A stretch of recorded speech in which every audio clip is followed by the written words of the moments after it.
괜찮으세요, 부장님? 부장님 괜찮으세요? 혹시 제 얼굴 두 개로 보이지 않으세요? 말도 갑자기 안 나오시는 것 같고 몸도 휘청하시고 팔다리에 감각 없고 그러지 않으세요? 내가 그걸 어떻게 알아? 안 되겠어요, 부장님. 제가 응급실로 오셔야겠어요. 저한테 없으세요.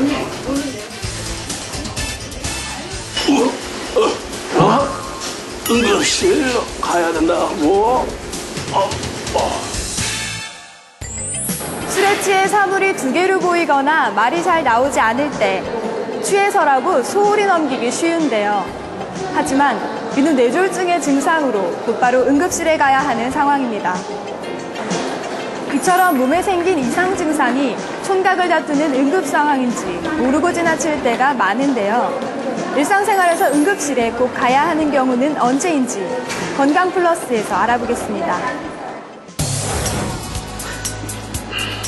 명치 부분이 얹힌 것 같이 거북하거나 소화불량, 메스꺼움 등의 위장 증상이 있다가 하루 이틀 뒤 오른쪽 하복부에 통증이 생기면 급성 충수돌기염을 의심할 수 있습니다.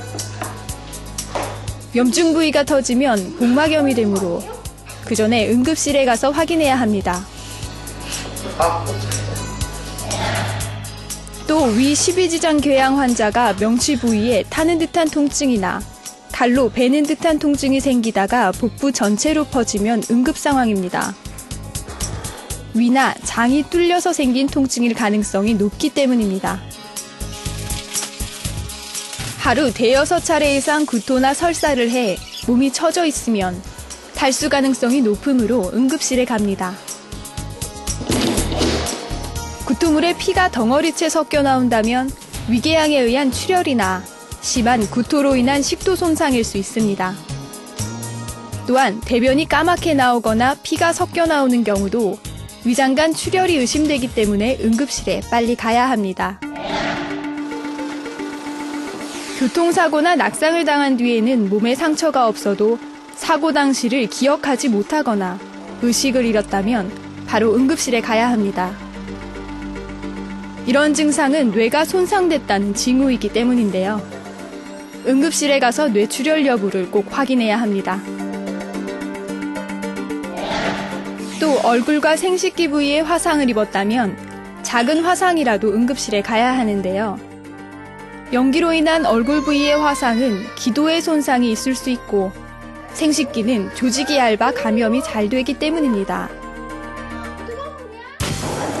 협심증과 심근경색증으로 대표되는 흉통, 단순한 소화불량 등으로 인한 가슴 답답함으로 여기고 그냥 넘어가는 경우도 많은데요. 촌각을 다투는 응급 상황으로 번질 수 있으니 주의해야 합니다. 네, 경미한 흉통이 짧은 시간 한 번에 그쳤다고 응급 상황은 아니지만 이제 가슴 통증이 30분 이상 지속되거나 5분 간격으로 한 2, 3회 정도 반복되면은 심혈관 질환일 가능성이 높습니다. 특히 가슴 정중앙이나 전면부에 가슴을 강타해 짓누르는 듯한 압박감이나 쥐어짜는 듯한 통증, 고춧가루를 뿌린 듯한 느낌이 나타나면 반드시 응급실로 가야 됩니다. 특히 가슴이 찢어지는 듯한 통증이 있으면서 등까지 아픈 경우는 이제 급성 대동리 박리증이 의심될 수 있기 때문에 반드시 응급실로 와야 합니다. 아이가 어른의 고혈압약이나 천식약 등을 주워 먹었다면 이는 응급 상황입니다. 이런 약은 아이에게 부정맥을 일으킬 수 있기 때문입니다. 또 순건전지를 삼켜도 즉시 응급실에 데려가야 합니다. 지금까지 건강플러스였습니다.